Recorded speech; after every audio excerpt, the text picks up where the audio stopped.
नाजरीन, आज 20 रमज़ान है और आज फ़तेह मक्का का दिन भी है और ये अयाम शहादत मौला अली अलैहिस्सलाम भी हैं।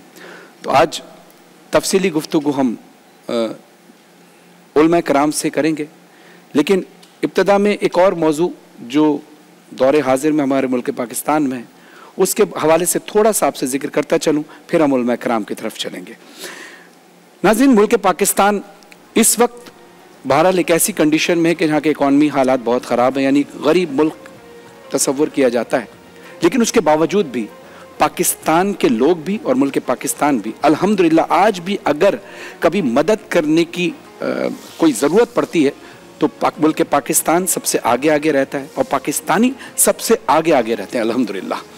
लेकिन मदद करने की जहाँ बात आती है वहाँ पर हम मुल्क पाकिस्तान में ये भी देखते हैं कि हम बहुत सारे कुछ लोग ऐसे हैं जो बहुत सारे गरीबों और ज़रूरतमंदों का हक मार लेते हैं। वो कैसे कि हमारे गदागरी का एक सिलसिला है जो कि एक पूरा प्रोफेशन बन चुका है कि जो लोग काम कर सकते हैं मगर करना नहीं चाहते हैं, जो लोग सही सलामत हैं, रोटी रोज़ी कमा सकते हैं मेहनत करके, लेकिन वो कमाना नहीं चाहते। बहुत सारी वीडियो सोशल मीडिया पर आपने देखी जहाँ पर एक शख्स अच्छी गाड़ी पर आया जो एक मिडिल क्लास आदमी भी अफोर्ड नहीं कर सकता और उस पर बैठकर उसने फिर अपने फटे पुराने कपड़े पहने और फिर वो गदागरी के लिए नहीं फ़कीर बनकर चला गया। और कुछ लोग ऐसे भी देखे कि जो गाड़ी में बैठकर बड़ी बड़ी बोरियों में नोट गिन रहे हैं। यानी इसका मतलब ये कि ये एक ऐसा प्रोफेशन बन चुका है, एक ऐसा माफिया बन चुका है कि जिसने ज़रूरतमंदों के हक़ को गस्ब कर लिया है। अब इंसान सोचता है कि क्या करे। अब आप अक्सर रेस्टोरेंट पे खाना खा रहे होते हैं तो जब कोई मांगने वाला आता है तो वो मांगने वाला आपकी विंडो पर दस्तक देता है, जो गाड़ी की विंडो होती है, या वैसे आप स्कूटर पे खड़े हैं तो आपसे मांगेगा। अच्छा, जो असल ज़रूरतमंद होता है ना, अगर आपके पास कुछ नहीं है तो आप कहेंगे जी माफ़ करो, तो वो चला जाएगा। लेकिन बहुत से लोग ऐसे होते हैं जो आपको इतना इरिटेट करते हैं, उनको सिखाया गया होता है कि इनको इतना परेशान कर दो, कुछ ना कुछ दे दें। आप खाने बैठोगे आप खा नहीं पाओगे, आप किसी से बात करोगे बात नहीं कर पाओगे।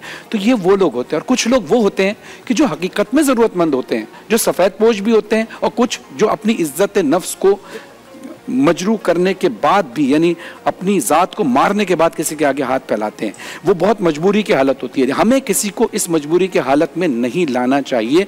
अगर हम ये देखते हैं कि कोई शख्स है जिसकी जॉब इतनी है कि उसका गुजारा नहीं होता, तो हमें चाहिए कि उसके घर पर किसी न किसी तरीके से कि उसकी इज्जत नफ्स भी मजरू ना हो, हम उसके बच्चों के पास जाकर हम हो सकता है ये कह दें कि बेटा पहला कलमा सुनाओ, बेटा कुरान की कोई आयत सुनाओ, अच्छा तुम कौन से स्कूल में पढ़ते हो, कोई अच्छी बात बताओ। उसके इनाम में उसके बच्चों को कुछ इनाम दे दें ताकि उसकी इज्जत नफ्स मजरूर ना हो, उसकी हेल्प भी हो जाए।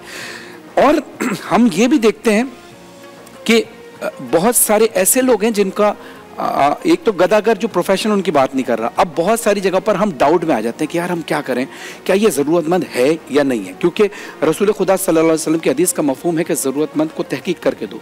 तहकीक करने का मकसद ये भी है कि किसी ऐसे शख्स के पास ना चले जाए जो इसका गलत इस्तेमाल कर रहा हो। लेकिन एक जगह ये भी फरमाया गया, मौला अली अलैहिस्सलाम फरमाते हैं कि अगर तुम्हारे पास है तो तुम दे दिया करो, क्योंकि तुम अगर दे दोगे तो अल्लाह तुम्हें वो भी देगा जिसके तुम हकदार हो। अगर वो हकदार था, अगर वो हकदार नहीं था और तुमने उसको दे दिया तो अल्लाह तुम्हें वो भी देगा जिसके तुम हकदार नहीं हो। तो गोया यहाँ ये साबित हुआ कि रसूल खुदा सल्लल्लाहु अलैहि वसल्लम ये इरशाद फरमाते हैं कि तहकीक कर लो, कहीं ऐसा ना हो कि किसी गरीब का हक मारा जाए।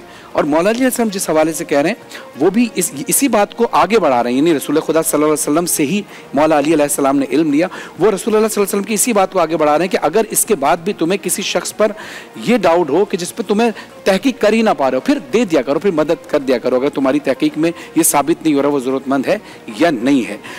क्योंकि रसूल अकरम सल्लल्लाहु अलैहि वसल्लम हमारे प्यारे आका ने हमेशा नीचे वाले हाथ